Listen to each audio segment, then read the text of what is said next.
In this video, I will explain how you can use the proper function of Microsoft Excel. If you want to learn how to use this feature, please watch the whole video.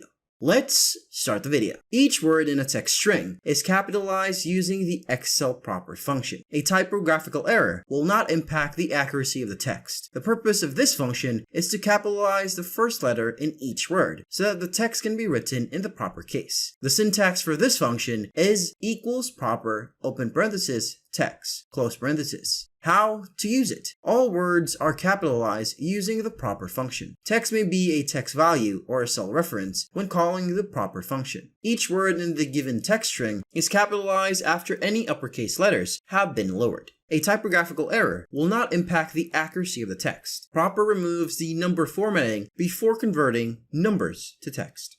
Examples: equals proper open parenthesis quotation mark apple quotation mark close parenthesis.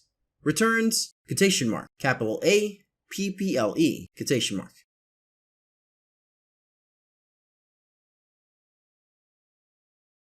Equals proper open parenthesis quotation mark all caps APPLE quotation mark close parenthesis. Returns quotation mark capital A lowercase PPLE quotation mark. Numbers or punctuation characters inside a text string are unaffected. Equals power open parenthesis quotation mark capital XYY hyphen 020 hyphen lowercase kwp quotation mark close parenthesis. Returns quotation mark capital X lowercase yy hyphen 020 hyphen capital K lowercase wp quotation mark. If a numeric value is given to proper, number formatting is removed. Each word in a string may be capitalized using the proper function. In a text string, each word is given the proper capitalization. Numerals and punctuation characters are unaffected. Numeric values are stripped off their number formatting. Have you found this video helpful? Please tell us in the comment section and also suggest a topic on which you want me to explain.